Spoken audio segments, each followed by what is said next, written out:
Hi there. Welcome back to more tough questions about addiction. My name is Joe Herzanek.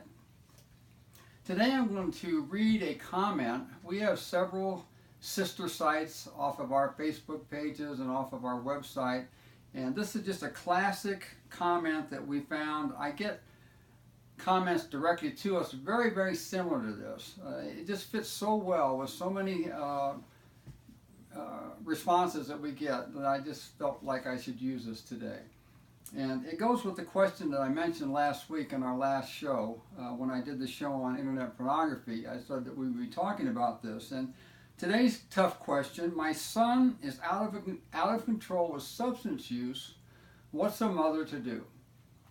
So this is it'll take a minute maybe to read this, but I'm going to read this and then I'm going to give some feedback on what this mom is asking in this particular comment that we found. So here you go. Does anyone ever worry your children will think they aren't loved when you ask them to move out? I put my son out last night. I'm sickened with worry about how he is feeling. I don't want him to think I turned my back on him or I don't care. The mom in me wants to ask him to come back, but I know it's not healthy for my younger son, and my husband has had enough. My son just smokes pot, or so he says. I know better. He eats pills, trips acid constantly, and he's tried meth. The list is long. Not only does he use, but he also sells. I'm to my limit. He lies to me and then laughs in my face when he gets caught. He uses our home just to crash, clean up, and then leave again. He says he hates us all, doesn't want to be here, and sometimes is violent. Last night he was out of control. My younger son hit him because he was so aggressive with me. That's heartbreaking for a mother to see her beloved sons fighting. I thought I would die. There's so much more, but I'm sure you get the idea. We've lived this hell for years. Sometimes it's not as bad as others, but regardless, the problem is always here. I feel guilty. I gave him the ultimatum to enroll in college or move out. He finally enrolled, then later messaged me and said he wouldn't be going. I feel responsible. If I hadn't put him out, then maybe he would have went to school. I'm broken. I know it's not about me, but for this moment, I'm down. I'm concerned about our younger son as well. I'm so worried he will travel down the same road. Sorry for the ramble. It's been a long night. Any thoughts? So again, this is just a classic that we get so often. And there's so many women, moms, families, dads struggling all across the country with this exact same scenario. They're living this nightmare. Just like she says, we've lived this hell for years. Typically, people will wait a long time before they start to reach out for help or even write a comment like this or put a post up to something like this. But we get this on a very regular basis for the last 10 years now at Changing Lives Foundation. Okay, so what I will do sometimes, people will direct something similar to this right to me and ask for advice. In this case, I don't know this person. I don't know her name. I don't know her son's name.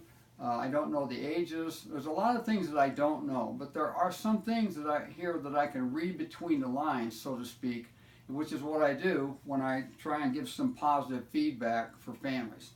So what do I know for sure? She says he uses our home just to crash, clean up, and then leave.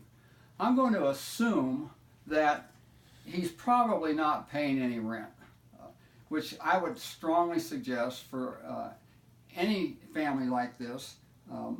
If mom and dad are furnishing a place to live and a refrigerator full of food to eat out of, in this case, she does say that he is college age, that he enrolled in college, but then he decided not to go. So I'm going to have to assume he's 18, 19, maybe 20 years old.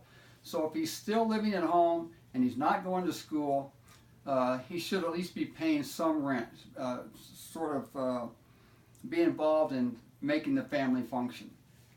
It doesn't have to be a lot, but it should be something. She says we've lived this hell for years. Well, that tells me that she's probably made this right choice when she says, last night I put my son out.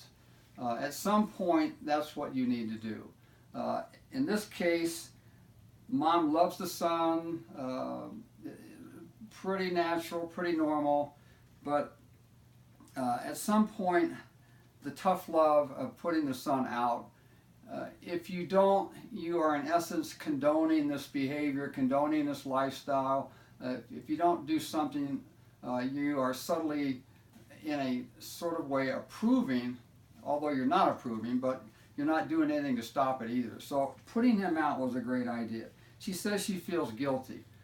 You know, kids come from the worst families and the best families. Some of them do really well, and then some of them struggle. There doesn't seem to be much rhyme or reason. But if I could speak with this mom a little more directly, I might ask some things about genetic predisposition. Does he have an uncle, a grandfather, another sibling that struggles with substances? Is there a genetic predisposition? It would be good to know, but just the same, this behavior must come to an end. Addiction is a chronic, progressive disease. It only gets worse over time.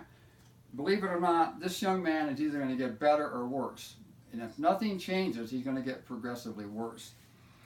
Well, some of the things I don't know. I don't know if he's ever been to treatment. Maybe he has. Maybe he's been into treatment and relapsed. That would be good to know. I don't know his exact age.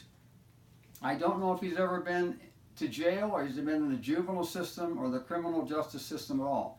If not, I would suggest that this mother pray that he gets in enough trouble to get in the criminal justice system where he's going to be forced into probation, have random UAs, and maybe even spend a few weeks in the detention facility.